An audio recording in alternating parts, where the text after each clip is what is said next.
sou a Aline, para NA Nenhumas Alternativas, e hoje eu vim aqui para dar dicas de filmes relativamente escondidos ali dentro do catálogo da Netflix, mas que são excelentes suspenses e mais, que eles são suspenses melhores do que um dos últimos suspenses que a Netflix colocou no seu catálogo, o esperado suspense A Mulher na Janela com a Amy Adams. Se você, como eu, ficou super empolgado para assistir esse filme, foi lá, deu play logo que ele saiu na Netflix e ficou decepcionado, eu tenho aqui 3 dicas de filmes que, se você não assistiu ainda, são bem mais interessantes e mesmo assim tem alguns elementos que tornariam, teoricamente, Mulher na Janela um filme interessante. E se por acaso você gostou de Mulher na Janela, então vai aqui 3 dicas de filmes que eu acho que são melhores, e se Mulher na Janela te agradou, eu acho que esses aqui vão te agradar também. Mas antes de eu ir para as 3 dicas, se inscreve aqui no canal se você não é inscrito. Eu amo filmes de suspense, então volta e meia, você que gosta desse tipo de conteúdo vai ver mais conteúdos aqui no canal.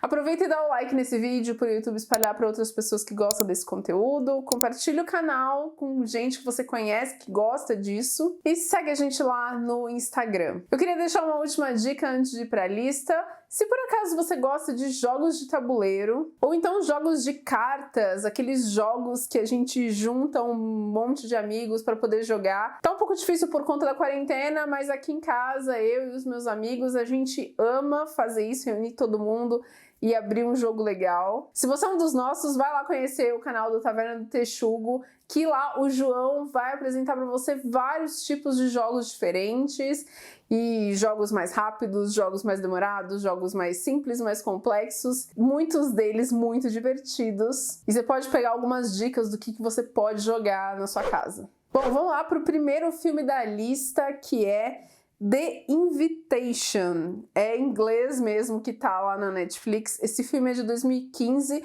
ele é dirigido pela Karin Kusama e tem roteiro do Phil Hay e do Matt Manfredi. Esse filme realmente foi um achado, porque eu não vejo muita gente falando sobre isso. Definitivamente ele não ganha tanto espaço assim em indicações de filmes, mas eu peguei essa dica com algumas pessoas que eu gosto do gosto. Inclusive eu assisti esse filme depois de assistir A Mulher na Janela e ficar muito frustrada, e tive uma excelente surpresa. O elenco é relativamente desconhecido, eu acho que o ator mais famoso é o Michael Huisman, que fez o Daario Naharis em Game of Thrones. E aqui a gente acompanha um cara e sua atual namorada, e eles são convidados para um evento que vai acontecer na casa da ex-esposa dele. É tipo uma reunião, um jantar que vai acontecer entre eles, o novo marido da ex-esposa e alguns amigos em comuns que eles tinham, principalmente da época em que eles já eram casados, ainda eram casados. O Will, portanto, é esse protagonista, e a gente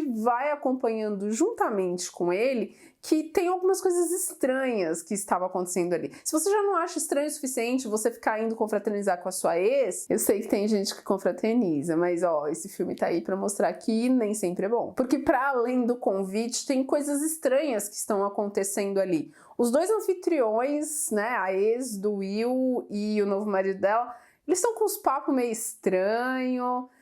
Eles chegam lá e aí tem um cara que era pra ter chegado, dos amigos dele, que avisou que ia chegar mais cedo e não chegou e ninguém tá conseguindo falar com ele. Tem mais 2 pessoas que estão ali, que são amigos só dos anfitriões, que ninguém mais conhecia e que também tem uns papos meio estranhos. E aí, é claro, a gente fica nervoso porque a gente sabe que é um filme de suspense, mas o Will começa a ficar nervoso e a gente junto com ele. Qualquer coisa é motivo pra gente subir esse nível de tensão. São as grades que estavam nas janelas que não estavam antes, as portas todas trancadas, você começa a ficar cada vez mais nervoso naquela situação. E o Will, isso que acho que é muito legal, ele também tá bastante nervoso e paranoico. E uma coisa que eu acho muito interessante do filme é que ele não coloca o personagem protagonista, que a gente vive muito pela pele dele, como um cara meio burro, que faz coisas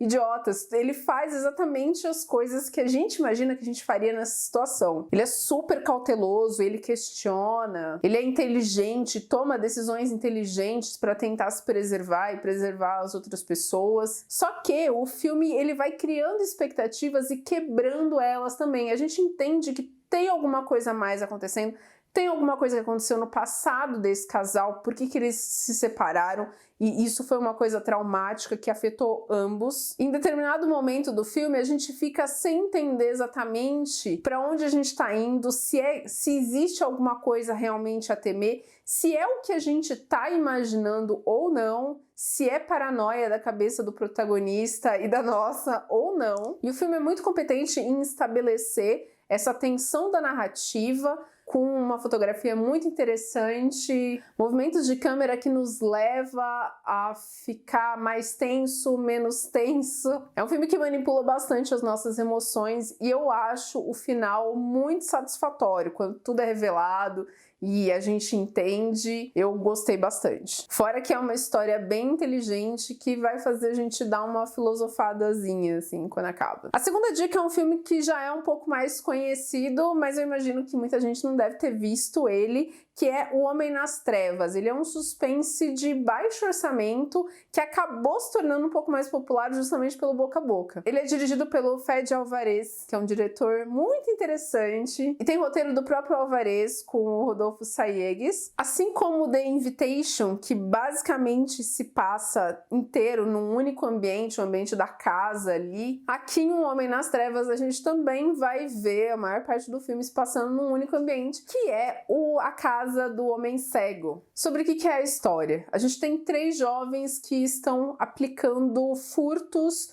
em várias casas na cidade onde eles moram. Cada um tem um objetivo de por que tá juntando essa grana. E eles têm um sistema bem inteligente de como que eles conseguem entrar e sair dos lugares. De repente eles veem aí uma possibilidade de ganho que pode fazer com que eles consigam atingir o tanto que eles estavam querendo aí para parar de fazerem esses roubos. Aparentemente a oportunidade perfeita. Eles descobrem um velho veterano de guerra que mora numa casa meio isolada e ele é recluso e é cego. Para além disso, ele acabou recebendo uma bolada em dinheiro aí que eles tem bastante certeza que ele guarda esse dinheiro dentro da casa. Bom, o cara já tem uma certa idade, é cego, mora meio isolado, então eles acham que, beleza, vai dar pra aplicar isso aqui. Só que não é bem assim, e de autores de um crime, eles acabam virando vítima de uma perseguição maluca e implacável e terrível e violenta que é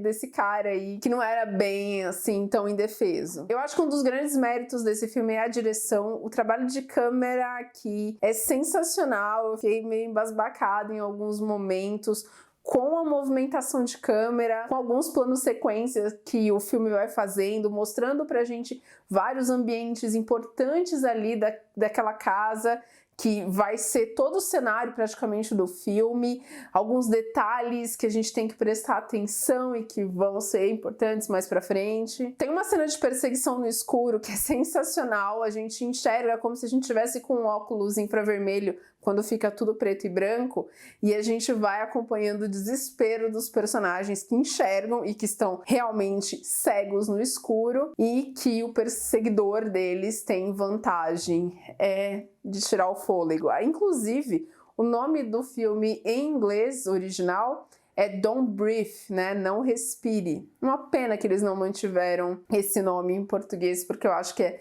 bem interessante eles realmente não poderem fazer barulho. Tem uma personagem que é a protagonista, eu acho. Em vários momentos do filme, ela segura a respiração, coloca a mão na frente, assim, pra segurar e não fazer barulho algum, que obviamente chamaria a atenção do seu perseguidor. Eu acho bastante interessante que o filme acaba subvertendo a moral, colocando os criminosos em posição de vítima, e é pra eles que a gente acaba torcendo. Terceira dica do vídeo é Ex Machina, Inteligência Artificial. Esse filme inclusive ganhou o Oscar, eu acho que em 2016, por efeitos visuais que são impressionantes. A forma como eles criaram a personagem da Ava, que é esse robô com inteligência artificial, é de encher os olhos. O filme é dirigido pelo Alex Garland, o roteiro também é dele. Inclusive ele diz que a ideia desse roteiro estava na cabeça dele há muitos anos, e eu acho que esse é o filme de estreia dele. O elenco já é mais estelar aqui, a gente tem a Alicia Vikander, o Domhnall Gleeson e o nosso querido, maravilhoso, incrível Oscar Isaac, irreconhecível num personagem nojento e detestável. Como ele consegue fazer isso sendo o Oscar Isaac? Que ele é um excelente ator. Na história a gente tem o Caleb, que é um jovem programador de uma grande empresa de tecnologia, e ele ganha aí a oportunidade de poder ir passar uma semana na casa do dono dessa empresa.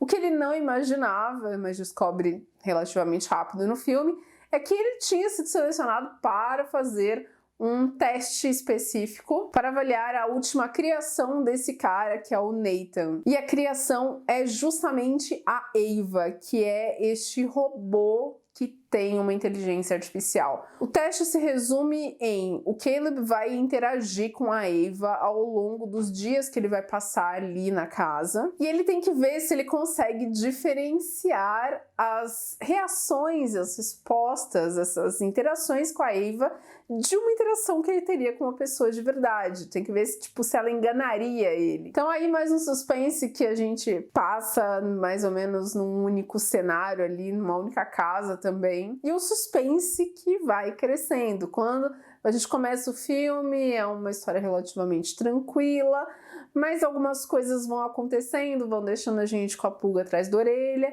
E essa interação entre a Ava e o Caleb, que é a alma do filme, inclusive a Alicia Vikander está incrível no papel. É uma interação muito incrível de acompanhar. A gente fica junto com o Caleb tentando decifrar a Ava, o que ela tá querendo, se é que ela tá querendo alguma coisa. Eventualmente a gente nem sabe em quem que a gente pode confiar nessa história. É um roteiro complexo, é uma história que discute muitas coisas, desde o clássico questionamento sobre criador e criatura, ou se uma inteligência artificial seria capaz de demonstrar emoções, ter emoções, mas a gente também consegue discutir machismo, sexualização do corpo feminino. Esse filme é muito, muito, muito bom. Se você não viu ele ainda, eu recomendo. Eu recomendo os 3 da lista, mas esse é excelente. Se você já assistiu esses filmes e quer me recomendar outros bons suspenses na Netflix, por favor, deixe nos comentários. Obrigada por me acompanhar e até o próximo vídeo. Tchau, tchau!